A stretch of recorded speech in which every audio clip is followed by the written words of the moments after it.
Good afternoon, everybody. Our attendance list is leveling off, and I am going to hand this over to Jeff Walzak.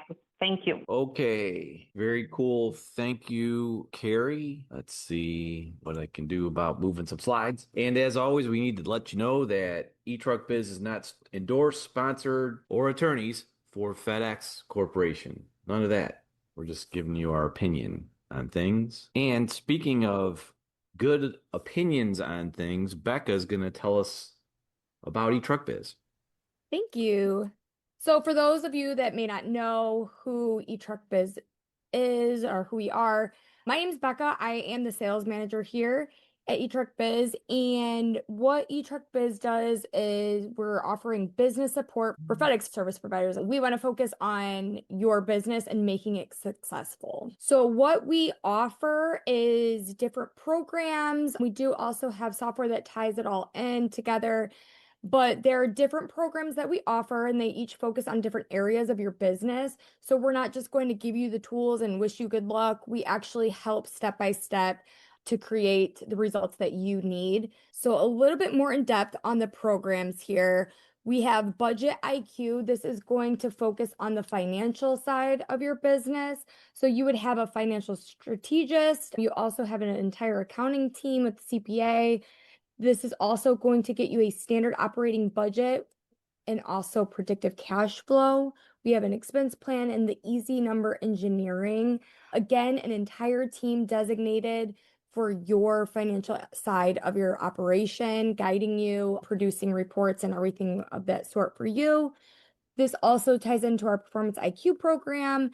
So then you would also have an entire management team, virtual methods, evaluations, daily recap, route engineering, dispatch plans, FRO assistance.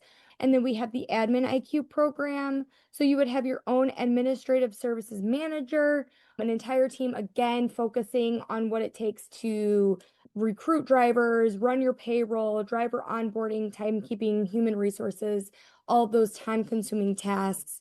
And then it all ties in with our software. So we have the Easy Route, the routing and optimization app, scheduling, analysis tools, calculators, plannings, all the good stuff, everything that you really need, but they all tie in together. So different programs, they serve different roles, different purposes. But again, we want to focus on making you successful and profitable. So just by the numbers, we have well over 100 clients using these programs now, and based off of that, we have been able to improve their budget by 1.7% out of all of our clients that we have collectively. And they see about a 20% increase in operational efficiency just by utilizing these programs. So if you're interested in getting a free budget and expense plan, you can scan this QR code, or you can always schedule one just by emailing me, becca@eTruckBiz.com. But it really starts with this whole side of it. We would go through an entire exercise, and then I can give you more information on any of the programs or any questions that you may have. Please feel free to reach out, becca@eTruckBiz.com. All right. So good job, Ms. Becca. And speaking of good jobs, I hope we have our friends at Impact on here. Taylor? Yes. Hey, Jeff. How are you? Good. How are you? Doing well, thank you. So I did want to briefly touch on complacency. One of the challenges P&D drivers face is that they're often driving the same neighborhoods, the same routes, right? And that familiarity can be really helpful sometimes, but it can also create complacency. So when a driver knows a route extremely well and starts to kind of operate on autopilot, it gets dangerous. So they may know that route, but they don't know the conditions. The environment can change. It can have a new vehicle in a driveway, a child outside. So when they're just on autopilot, it just creates so much danger for everyone around. So just making sure that they're approaching all of their routes the same way they would with a neighborhood that they're not as familiar with. Absolutely. And I did want to say we are going to be in Masbeth, New York on August 18th and 19th, and we are hoping to see some people there. not only are you hoping to see people there, I bet you Mr. Todd's hoping see people there, but guess what? So am I. I think I know. Yes, there we're too. excited. So Mr. Todd and Impact Solutions are going to have their qualification certification training class in New York City, the 18th and next week, 18th and 19th. Is that next week? But I got the right days, 18th and 19th. You do. So, so we're going to have not only the qual cert training that Impact Solution does, but afterwards we're going to have a presentation about Network 2.0 for those of you in New York City and the surrounding area that haven't gone 2.0 yet. We're going to share with you all the good best practices, everybody else that's already done it. We're going to talk about the negotiation, the Network 2.0 negotiation that is very different. And I don't know, Carrie, I'm putting you on the spot here, but can you tell us a little bit how it's a little different? It's different for the most part. Is the definition of the CSA is most likely going to be different in itself. So therefore, you as the contractor are going into this negotiation somewhat blinded. The other thing is the upfront money or the advanced service fees are not tied to the negotiation MISO offers. Therefore, there is no incentive to take a MISO offer as opposed to negotiating. So it may be in your best interest to negotiate. There's plenty of factors that have to do with the new transition, and just deciphering the packet in itself that FedEx gives you can be a daunting task. So we do advise that you get some type of assistance, and we are very knowledgeable and have a lot of experience in dealing with the 2.0 transition negotiation. So we welcome any questions or help that you will need in this process. Thanks, Jeff.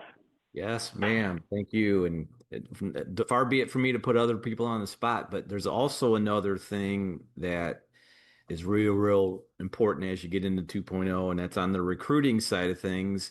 And if Seneca's on here, can you tell us a little bit about why 2.0 it's so important to recruit?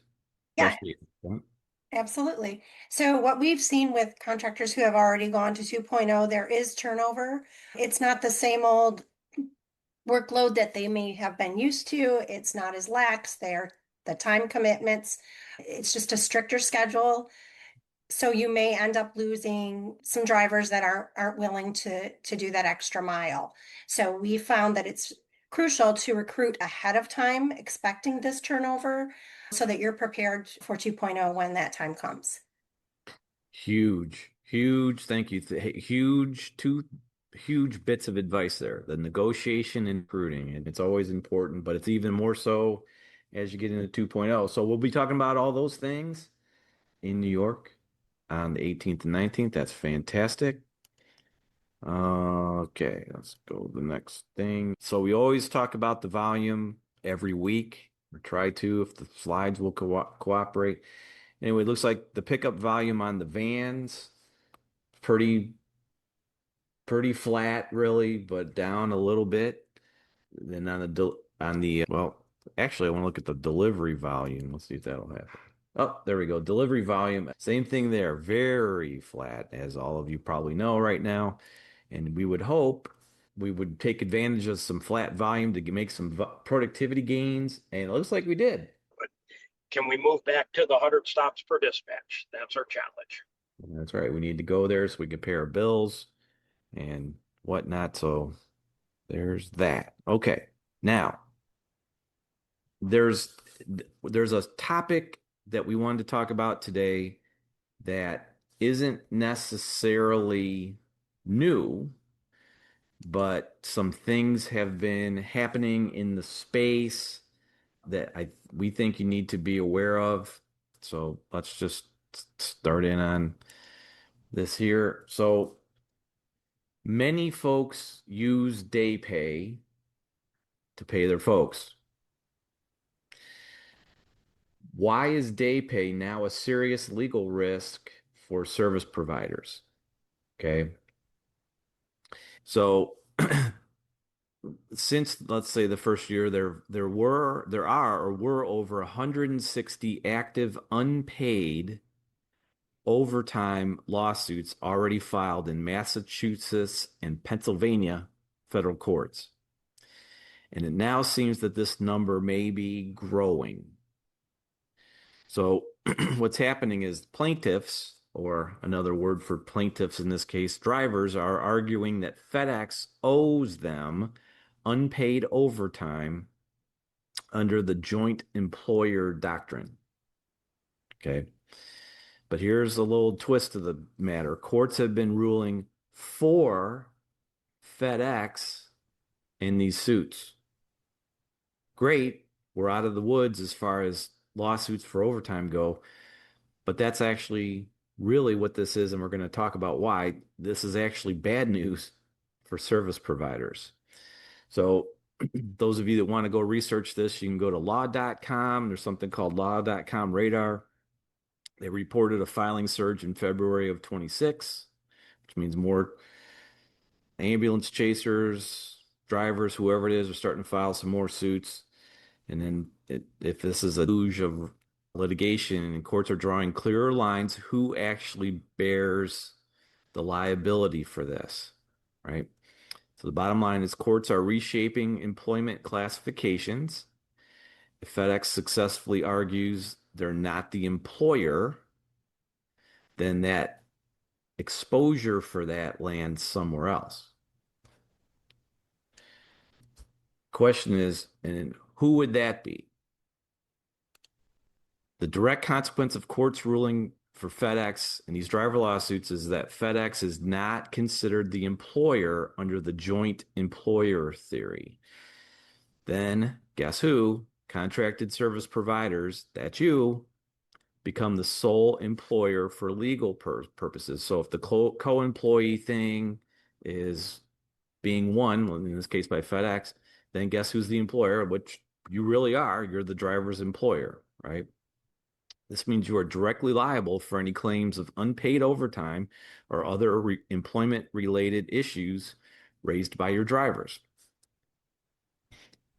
FedEx success in these lawsuits ironically increases the legal risk for ISPs, making them the definitive employer. This is a critical shift in the legal landscape that many ISPs may not be fully aware of, but it's very, very slow.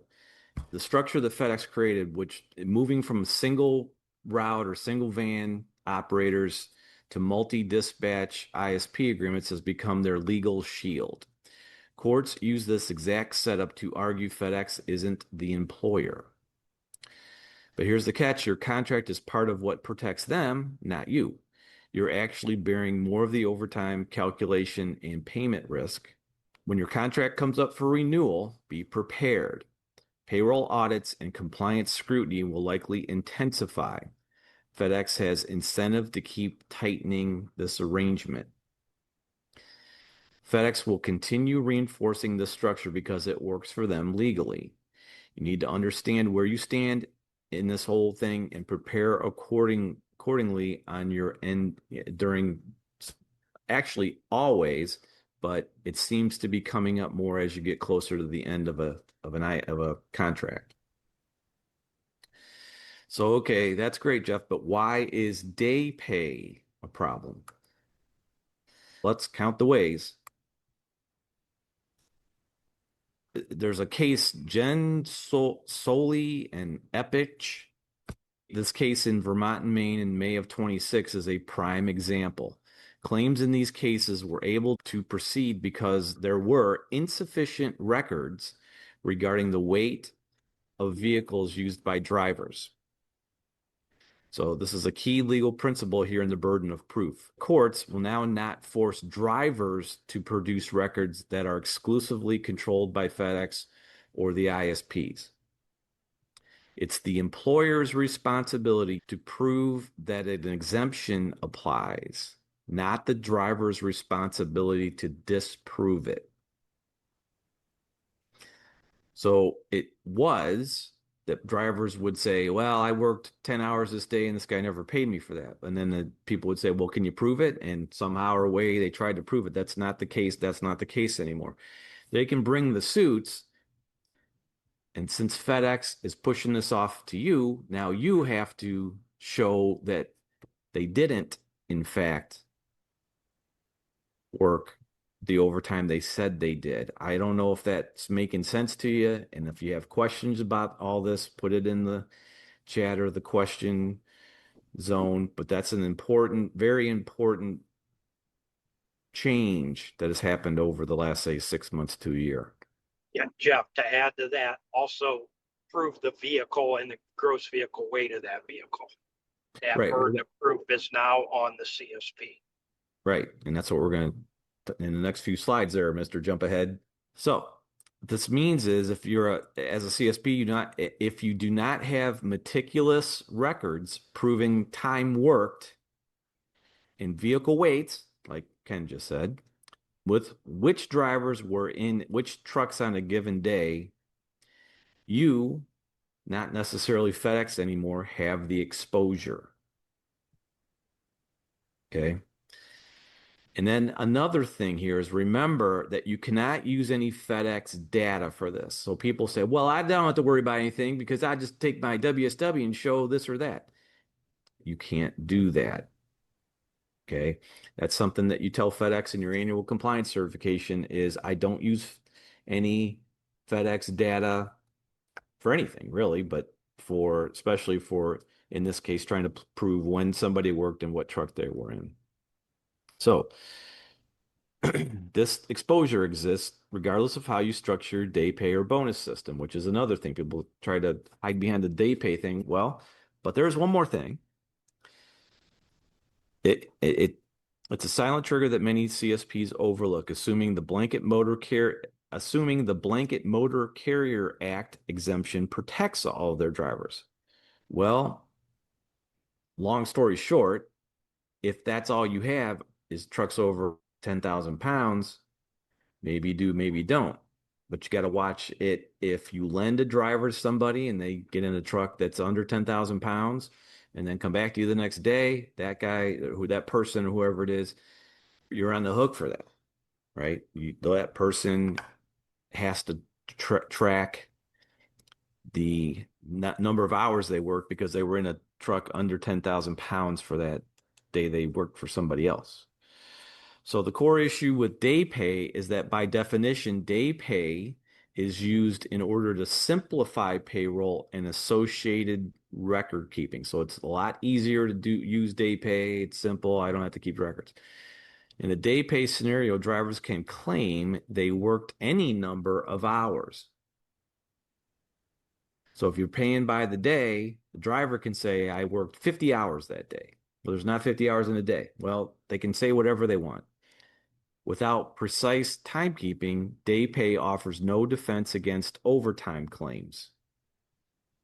If you don't have clean records proving to the contrary they didn't work overtime, then you're in trouble. Right? So in the FedEx contractor model, now with the precedent for not paying overtime claims, this shifts all the overtime liability from FedEx, who is increasingly insulated directly to the CSP. So this is a two-pronged issue. Is your pay model compliant? Do you have accurate gross vehicle weights recorded for your trucks, right? You can fix your pay model, but if your vehicle records are messy, you'll still have exposure. Conversely, perfect vehicle records won't save you if your pay model incorrectly calculates overtime. So to combat this, you need accurate employee time records and accurate driver vehicle assignment records. Which driver was in which truck, which day, right? So one more thing to throw in here. People think that if they alter the vehicle weights in the FedEx, I forgot what it's called. Do you guys know? Anybody? Where you put your trucks in? Schedule B. Schedule B. Is that what it's called in the MyGroundBiz system? I don't know. Vehicle information systems. What? Vehicle management systems. That's right.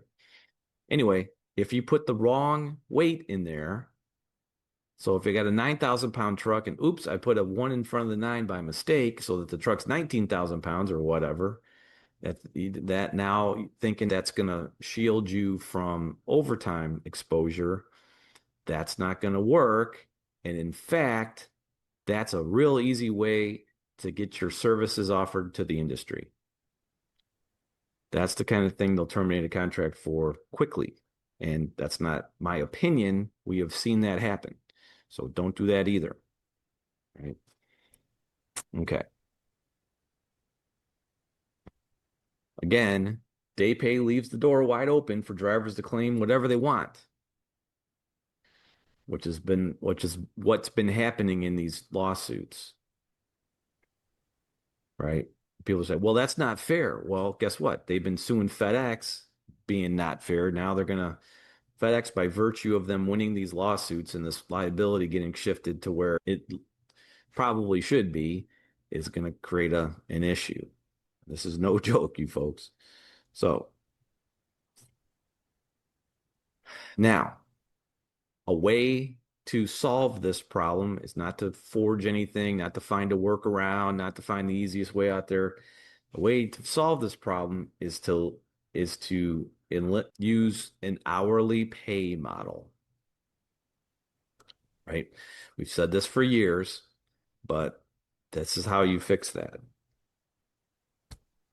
Now, a lot of people are saying right now, oh, I can't afford to do that. There's no way. I have to pay them too much. They'll dog it, they'll whatever. Well, here's the thing.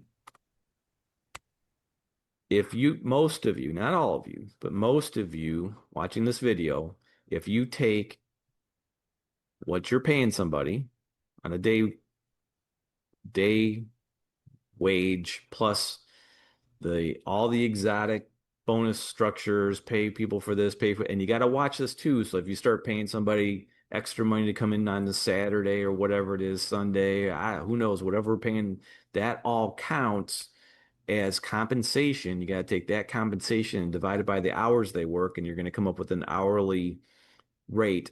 First of all, if you look at that hourly rate, it probably is very competitive with what other people are paying. Right? Bob and Ken, do you have anything to say about that? Yeah, I mean, exactly what you said. It becomes competitive. You end up with what your effective hourly rate is. And if you haven't had this exercise, it might shock you.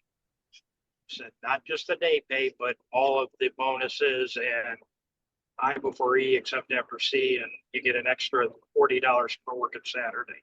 So that all goes into that effective hourly wage. Or it's called the regular, I don't know, there's a name for it, regular wage or something like that. The other thing about that is that if you get busted with this, that's the wage that they're going to use to compute unpaid overtime. So it's not just whatever you paid them and try to figure out time and a half or whatever it is. You're going to have to compute that off of the implied wage. It's going to get even more expensive than you think. So this is an issue. The question is, okay, I can't afford to pay somebody that much an hour. I don't know that you can. What would it cost if you don't? What if you continue down the day pay road thinking, I'm good, this isn't going to happen to me? Well, somebody files suit against you. Next thing you know, guess what? Not only are you going to owe a lot of money, but there might be some contractual issues there with FedEx. So again, most contractors, most CSPs believe hourly pay means drivers will stretch tasks to fill the clock. Productivity will drop, costs will rise. But what we've actually seen, and we've taken people through this thing, and if you're on here, or somebody that's on here that wants to speak up about this, that we've helped you do this, you can transition from day pay to hourly. There's a method to it. And the folks that we help do it end up doing great. It actually works out very fine. There's a method to it. You don't just flip the switch and tell everybody, hey, tomorrow we're going to start paying everybody by the hour. That's not how you do it. First thing you gotta do is you gotta recruit, because guess what? When you go to anything hourly, first thing that's gonna happen, yes, people are gonna say, I'm quitting. No way I'm doing this. Okay, whatever. There's a way to do this, and that would be the first thing that you would want to consider. Keep in mind that FedEx, if they think that they can decrease their liability, in this case for overtime lawsuits, guess what they're going to do? They're going to keep going down this road because it creates value for them to do so. You might expect some indirect pressure, whatever they do to see if they can get you. They tried to get you to keep track of everybody's time like you're supposed to anyway. They put that in the contract and whatnot. They might do some other things. There's just watch for that. They're going to probably increase again, indirect pressure. Here's the way to do this. Set a 90-day runway to do it. Communicate the why first. You got to communicate to the folks, look, guys, we got to do this because our exposure, your company's exposures is out there. It's increasing. And then you want to get our administrative support to do so. When you've got an employee and you're like, okay, I'm just going to pay him $180 a day. You look at it as $180 a day. But if a driver's getting done in 6 hours, he's looking at it differently. He or she, they're looking at it $30 an hour is what they're looking at it. And even if they do work an 8.5-hour day, you pay them $180, that's $21.50 an hour. So if you just go hourly and you pay them for the hours they work, and yeah, it's a little bit harder. You got to manage it. But with our IQ programs, we're starting a new thing where we're going to start helping you manage it by giving you tidbits on who's doing what and who isn't. It can be done, and you can actually pay more than what you think you can. But you do got to manage it. Are you putting enough stops on the truck? You got to have the revenue on the truck. But again, drivers look at it a different way. They're making more than what you think they're making because they're looking at it hourly, $30 an hour. And again, you'd be surprised how many people you're paying more per hour than you think, probably.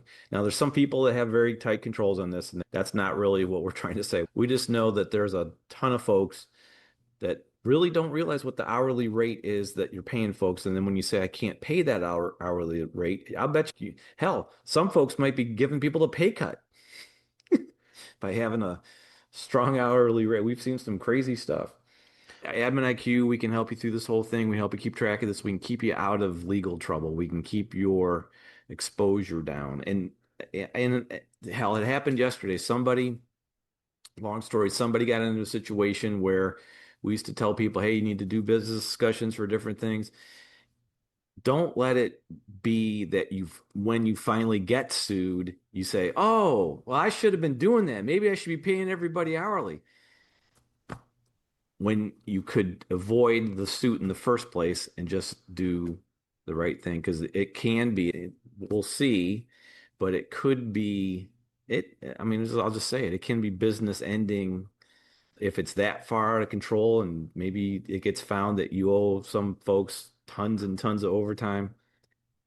You could beat that whole thing to the punch by saying, okay, yes, Mr. Judge or referee or whoever it is, yes, we were doing that before, but look, for the last 6 months, we've been paying people by the hour, managing their time and paying the correct amount of overtime. That might get you out with a slap on the wrist. But if it's just a pattern of behavior that's out of control, we're using day pay, people say that they are working tons of overtime, there's not going to be any way to get away from that. They're going to say, well, that's great. Just pay at the door when you're on your way out. The question is, do you have them enough capital to get through that, right? All right. So let's keep going here. I don't think they're gonna. It's just something they just don't want folks to necessarily know. I don't know that it's their place to go out there and tell everybody, hey, you guys you're independent contractors, you own your own businesses, better make sure you're handling overtime, right? I don't know that they think that's their place, right? Jeff, to add to that, they feel that you've told us in annual compliance reviews that you're doing these things. So why do we have to keep telling you? So I think that would be their standpoint. And I'm sure it's the legal standing that they use when they go in to defend these lawsuits. It's like, we've made it clear. So I think that plays into we're not going to continue to repeat ourselves.